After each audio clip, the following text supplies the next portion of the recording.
RMC Politique, le journal du off. Votre rendez-vous politique tous les matins avec le service politique d'RMC. On en a bien besoin ce matin. Bonjour Pierrick Bruno. Bonjour à tous. Bonjour Pierrick, on revient sur cette proposition de primaire à gauche signée Anne Hidalgo. C'est le off du jour. Je vous refais le fil de la soirée très vite. Tout commence par un texte, puis une vidéo postée par Arnaud Montebourg sur Twitter. Le candidat nous parle du péril de l'extrême droite et se dit prêt à offrir, comprendre, retirer sa candidature pour rassembler la gauche.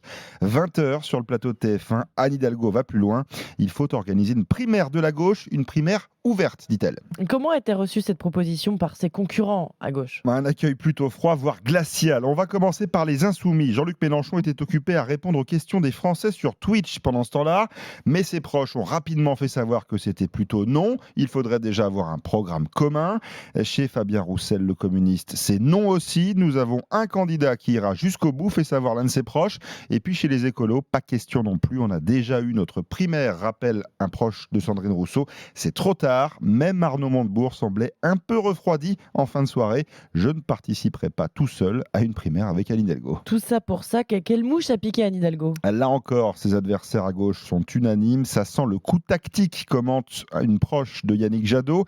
Elle est à 3% dans les sondages, donc elle cherche une porte de sortie honorable, peut-être pour faire rentrer Christiane Taubira dans le jeu. On vous en parlait hier. Pour un cadre écolo, c'est une démarche désespérée. Anne Hidalgo savait très bien que tout le monde allait refuser. C'est un retrait déguisé selon un ténor socialiste. Un proche de l'ancien président François Hollande n'y va pas par quatre chemins. C'est un crash. Et puis un commentaire à droite, celui d'un cadre Les Républicains. Elle a vu le succès de notre primaire dont elle s'inspire, c'est bien normal. Bon, là aussi, ça vous fait beaucoup réagir ce matin. On va poursuivre d'ailleurs juste après le journal de 6h. Vos appels au 32-16, cette primaire à gauche, vous y croyez ? Est-ce que vous la souhaitez ? Et à 7h40, le secrétaire national d'Europe Écologie Les Verts, Julien Bayou.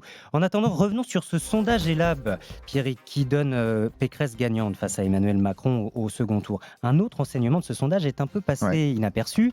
Zemmour, Éric et Le Pen, Marine seraient recalés dès le premier tour. Et hors micro, ça donne des sueurs froides à la droite de la droite. Une cadre du RN appelle au cessez-le-feu entre les deux candidats nationalistes sous peine d'un scénario catastrophe. Pas de candidat d'extrême droite au second tour.